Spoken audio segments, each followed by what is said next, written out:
Bonjour à tous et bienvenue sur la première chaîne d'actualité quotidienne qui parle de NFT et de jeux blockchain. Comme tous les jours, on est ensemble pendant un petit quart d'heure, c'est parti directement. Évidemment aussi bien sûr, comme toujours, si vous aimez ce format que je fais tous les jours, n'oubliez pas de vous abonner, également aussi de mettre un petit pouce en l'air, ça soutient le travail, ça fait plaisir, et bien sûr aussi d'activer la cloche pour ceux qui le souhaitent. Il y a des vidéos tous les jours comme je disais, et comme ça vous serez tenu au courant dès qu'elle sort pour être au cœur de l'actu.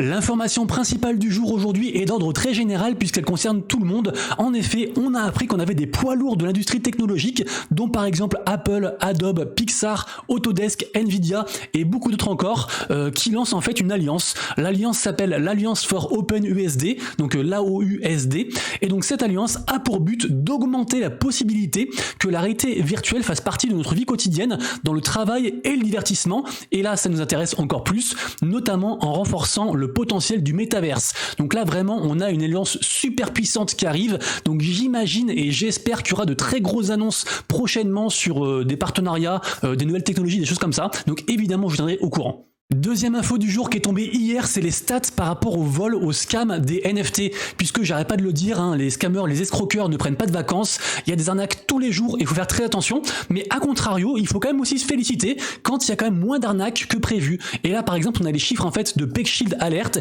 qui nous dit que pour le mois de juillet, on a seulement entre guillemets 1,7 million de dollars de valeur de NFT qui ont été volés, et c'est quand même une baisse de 31% en moins par rapport à juin. Alors évidemment il y a moins de volume, donc il faut quand même prendre du recul par rapport à ces chiffres, mais est-ce que ça voudrait pas dire que les gens deviennent, on va dire, plus éduqués et font plus attention à leur wallet et à leur fonds? J'espère que c'est en tout cas la voie dans laquelle on se dirige, et du coup voir ça, ça fait quand même plaisir.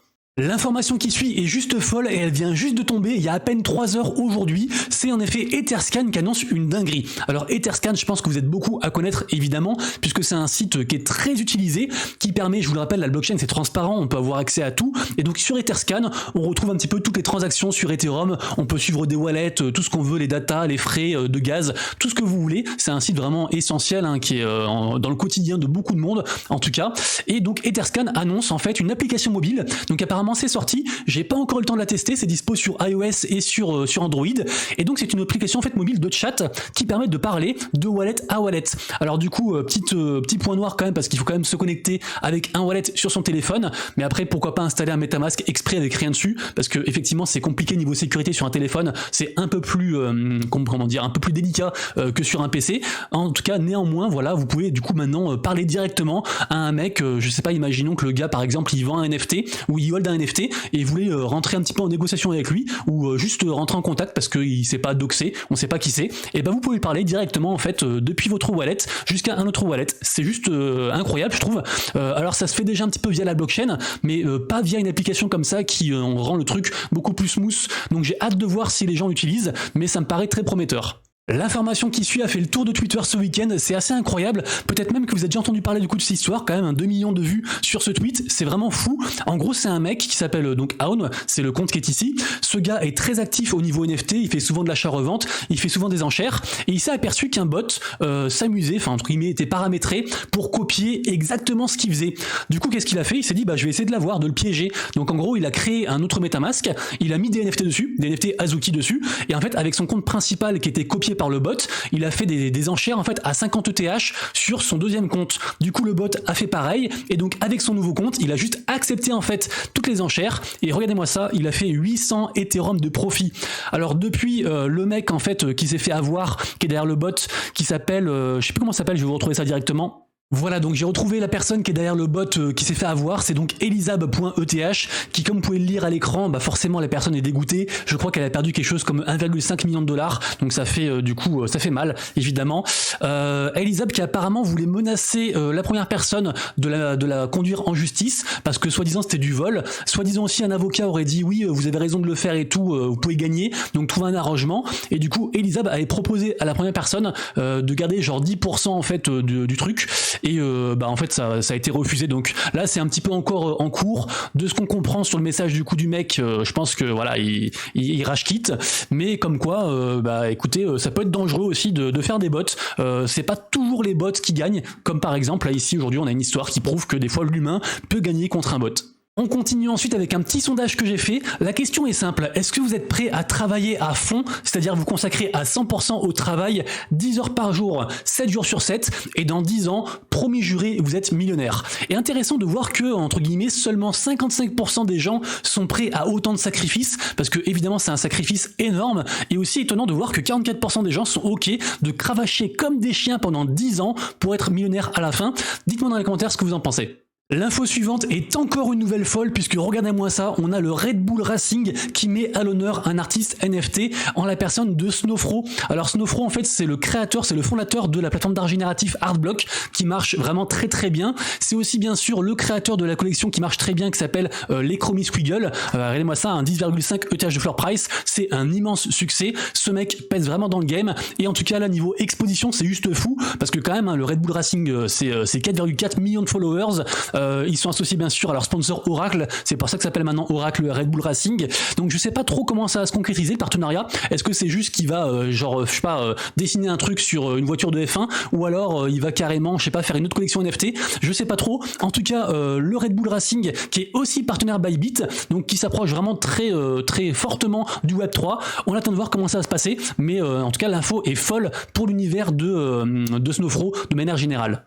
On a ensuite une agréable surprise venant d'une très ancienne collection qui s'appelle Little Lemon Friends. Alors c'est vraiment une collection ancienne avec une communauté good vibes, c'était un bon projet, un peu comme Wonderpals pour ceux qui connaissent. Donc c'est des projets sympas, ils ont une bonne commu, mais voilà, c'est pas non plus un truc qui explose et entre guillemets, on était à 0,02 il y a encore pas si longtemps que ça. Et là, qu'est-ce qui se passe? On est passé à 0,08 ETH, donc c'est au moins un x4 en l'espace de 24 heures. Tout simplement en fait, la collection a été rachetée. Mais ce qui est fou, c'est qu'on sait pas encore par qui, on sait pas par quoi, on connaît pas les termes, mais juste l'info rachat de collection, les gens ils se sont emballés de fou et donc ça fait partie des collections à surveiller sur le moment. La plateforme ensuite qui s'appelle Zora est une plateforme vraiment à surveiller. Je vous rappelle qu'ils ont fait carrément leur propre layer 2, leur propre blockchain, qui a d'ailleurs aussi été intégré à OpenSea, ils sont très proches de OpenSea. Et donc c'est une plateforme on va dire plutôt pour tout ce qui est artiste, qui met en avant des mints, des drops, pas mal de choses. Et ce qui est très intéressant c'est qu'en fait là ils ont fait un nouveau système de rémunération par rapport aux créateurs et aux développeurs. Et en fait même sur un free mint, et ben en fait les gens, les créateurs peuvent recevoir jusqu'à 42%. Non pardon même pas, minimum 42% et jusqu'à 100% en fait sur des mints payants. Donc en fait c'est juste une plateforme vraiment qui met à l'honneur les créateurs et je pense qu'il faut jeter un petit œil sur ça. À tous ceux ensuite qui veulent farmer le potentiel airdrop du layer 2 Starknet, sachez qu'il y a une troisième quête qui est sortie, même principe que ce que j'ai déjà dit avant en fait, vous avez juste à envoyer un peu de liquidité sur un projet, en l'occurrence là c'est MySwap, il faut envoyer au moins 6 $ en Ethereum, en gros il faut alimenter une pool et comme ça vous pourrez minter un NFT gratuitement et on imagine que ceux qui font des actions du coup sur la blockchain de manière générale, sur Starknet, et ben ils seront éligibles au airdrop que tout le monde attend avec impatience, mais pour l'instant c'est encore qu'une rumeur. Pour les amateurs d'art ensuite, on reparle de Artblock dont j'ai parlé tout à l'heure, puisque Artblock fait un très joli partenariat avec Bright Moments et ils vont faire donc une nouvelle collaboration, c'est pas la première fois qu'ils font ça, c'est deux boîtes assez fortes et qui aiment bien faire des choses ensemble, donc ils vont faire une nouvelle collection qui s'appelle apparemment 923 Empty Rooms, pour ceux qui veulent se renseigner, parce que je pense que ce sera un très gros truc, après souvent c'est un peu élitiste, c'est souvent aussi un petit peu cher, mais je pense que c'est très prometteur. En tout cas tout ça commence à partir du 14 août et évidemment comme toujours vous trouverez tous les liens en description juste en dessous. Info en bref, j'ai pas encore eu le temps de me renseigner et de dig vraiment à fond, mais si ils font un truc ensemble, c'est juste une dinguerie. Regardez-moi ça, on a Jack Butcher qui a tweeté une image de Pudgy Penguins avec des lunettes. Jack Butcher, artiste iconique, qui est derrière la collection des VI tchèques, qui a cartonné dernièrement, les fameuses coches V comme ça qui cartonnaient en tant que NFT. Également aussi bien sûr la collection OPPen qui cartonne aussi et qui fait aussi référence bien sûr au PP, au même PP. Et bien sûr aussi on parle donc des Pudgy Penguins qui pour moi je vous le rappelle est un futur blue chip. Actuellement on est genre environ à 4 quelque chose ETH de floor price, c'est une collection très solide et autant vous dire que si un partenariat s'instaure entre ces deux monstres qui cartonnent actuellement, ça ferait vraiment des étincelles de fou. Allez, en bref aussi, toujours incroyable de voir que la collection Ordinal Maxibiz continue à cartonner sur les NFT Ordino, NFT Bitcoin. Regardez-moi ça, encore deux ventes vraiment incroyables, 1,12 Bitcoin et 1,15 Bitcoin. Alors évidemment l'art est subjectif, mais en tout cas la collection continue à cartonner et si vous regardez dans les collections des top volumes en fait sur Ordinals, elle est tout le temps dans le top 3, c'est un truc de fou. Alors ça, je crois que je vous l'ai déjà dit, mais j'ai un petit doute, donc je vous le redis. Pour moi, c'est une feature très intéressante et qui est passée un petit peu, entre guillemets, à côté pour beaucoup de gens. Pourtant, au jour le jour, c'est très pratique. En effet, on a CoinGecko qui a installé finalement une espèce de features qui permet d'être averti en fait sur le floor price de nos NFT. Donc si le floor price descend genre, je sais pas, à 50 ETH ou un truc comme ça sur un NFT que vous suivez, et ben vous serez averti en temps réel directement via une notification. Donc c'est pour moi c'est un truc très très intéressant. CoinGecko, je vous rappelle que c'est un outil un petit peu de data divers et variés, pas que les NFT bien sûr, hein, aussi c'est très utilisé pour tout ce qui est crypto, exchange et tout ça, savoir un petit peu ce qui se passe, les capitalisations, enfin tous les trucs comme ça. Donc vous irez voir, mais pour moi la feature est très intéressante. On continue ensuite avec le compte de Whale.swoosh. Alors si vous me suivez, vous le savez, j'en parle régulièrement de ce type parce que vraiment ces threads sont de qualité. C'est aussi un mec qui bosse avec Azuki. C'est un mec très respecté, ses threads sont très pertinents. Et en fait là, il annonce ce qu'il appelle un support to earn. Donc en fait c'est très simple, c'est des quêtes Zeli pour ceux que ça intéresse. Et en gros, il y a un leaderboard, vous le soutenez, vous répondez à des quiz, vous likez ses commentaires, etc. Tout ça, ces trucs là qui fait, vous engagez en fait finalement avec vous. Et tous les mois en fait, il y a un leaderboard et les meilleurs en fait vont gagner des NFT qui valent entre 0,5 et 1 ETH chaque mois. Donc évidemment ce mec il a beaucoup d'argent, donc il va le faire, il va tenir ses promesses et ça reste un bon outil en fait pour engager la commu. Moi je le fais aussi, j'ai aussi mes propres quêtes. Après évidemment je donne moins d'argent, mais on donne quand même des choses, donc n'hésitez pas aussi bien sûr à rejoindre. Je vous mettrai bien sûr le lien en description juste en dessous. Deuxième partie de la vidéo, la partie blockchain gaming, et on commence directement par une source qui va vous donner les 100 meilleurs projets blockchain qui se passent actuellement en fait, voilà tout simplement. Pour moi, je suis super fan du travail qu'a fait le mec dans ce thread. Je suis en plus d'accord à au moins 80% sur tout ce qu'il dit. Alors évidemment, je suis pas forcément d'accord sur la tier list, est-ce qu'un truc est en B ou en C, après voilà ça reste un peu subjectif. Évidemment aussi il a sûrement oublié un ou deux projets, mais globalement ce thread est une source d'information vraiment incroyable et ne vous inquiétez pas puisque il revient en détail en fait sur tous les projets. Donc comme ça vous avez tous les liens de tous les comptes Twitter, vous n'avez plus qu'à faire vos recherches après. Merci beaucoup à Allmaker qui a partagé ça dans le Discord ce matin, franchement c'est trop bien. Le projet ensuite Kuro Robist arrive très bientôt pour une prochaine saison. Alors Kuro Robist, l'histoire est assez folle. Renseignez-vous si vous voulez sur le projet, mais en gros le projet a un peu vu tout ce qui peut se passer. Ils ont connu la gloire et ils ont connu aussi quasiment plus rien. En tout cas c'est un vieux projet qui continue à bien marcher. Toujours pas mal de hype aussi. Et donc c'est un peu un mix, je vous ai montré je crois directement ici. Je vous ai pris un petit peu de gameplay pour vous montrer. Hop, voilà. Mais en gros c'est un jeu de combat. Pour la faire courte, voilà. C'est un jeu de combat un petit peu comme ça, un peu. Ça ressemble beaucoup à Pokémon quand même. Et donc là du coup la saison 2 a commencé avec pas mal de lots de récompenses.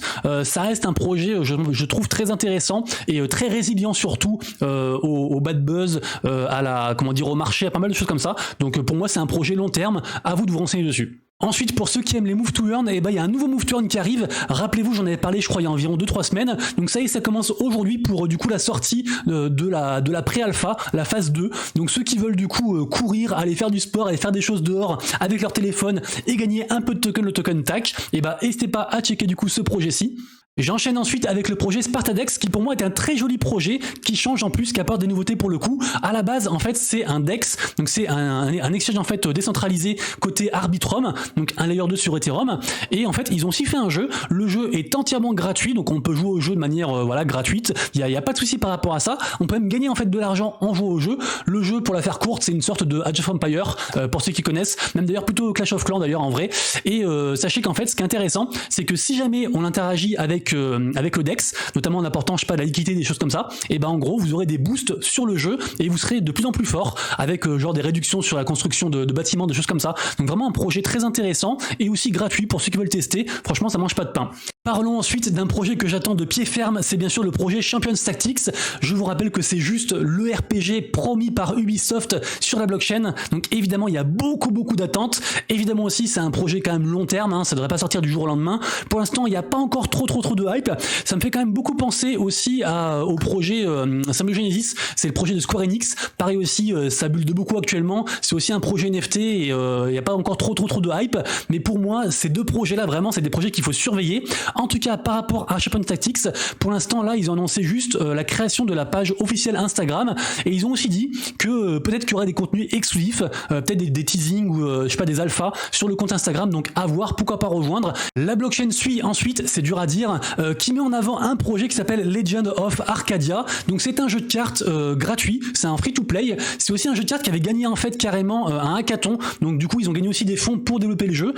Pour moi sur Sui il n'y a pas encore trop de projets gaming, c'est un petit peu comme tout ce qui est Aptos, Sui c'est un concurrent de Aptos. Sur Aptos il y a aussi très peu de projets gaming, il y a quasiment qu'un seul gros projet qui marche bien, c'est Metapixel, et pour l'instant sur Sui j'ai pas encore de jeu référence, peut-être que ça pourrait être Legend of Arcadia, à checker. Et enfin pour les news gaming, on finit avec Star Atlas, puisque Star Atlas apparemment a cédé à la pression de la commu et a partagé du coup du nouveau gameplay. Donc ça s'appelle du coup le Star Atlas Air Track. Alors ça ressemble beaucoup quand même je trouve au gameplay qu'on avait déjà vu avant, même que les gens ont pu tester, mais ça reste quand même un truc très propre je trouve, hein.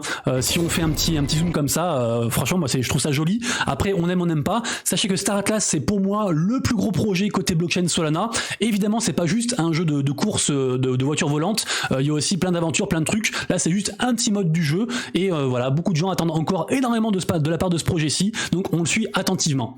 Et enfin, comme toujours, dernière partie de la vidéo, la partie marché, NFT à surveiller et minute du jour. Juste avant qu'on se quitte, n'oubliez pas de lâcher un pouce en l'air, ça fait grave plaisir et ça soutient évidemment le travail fourni, donc merci beaucoup à tous. Aujourd'hui, bah écoutez, on a encore une fois de plus dans la continuité du bear market, on a un sentiment de marché à 14 degrés, donc c'est assez froid. On a aussi une baisse encore une fois du Blue Chip Index, donc le regroupement en fait des meilleures collections NFT sur Ethereum, donc c'est pas franchement une bonne période et ça continue pas en s'améliorant, mais malgré tout, on a quand même pas mal de volume, notamment sur Solana qui fait un plus 33% sur les dernières 24 heures, puisque en effet la collection en fait Tensorians a vraiment drivé le marché Solana dernièrement. Je vous rappelle que la collection Tensorians c'est celle-ci, c'est les shards, et en fait c'est la récompense qui a été donnée en tant que airdrop aux farmers en fait de la première marketplace sur Solana qui s'appelle Tensor. Donc les gens du coup ont reçu différentes shards, différentes étoiles, différentes brisures entre guillemets, et en fait ce soir il y a un gros mint, ce sera je crois à 23h, et pour minter il faut 10 shards d'une même couleur. Il y a 4 couleurs différentes qui correspondent à 4 factions différentes, et donc beaucoup de gens disent que ce sera le mint de l'été, donc on attend de voir, mais en tout cas c'est très attendu, donc évidemment on suivra tout ça.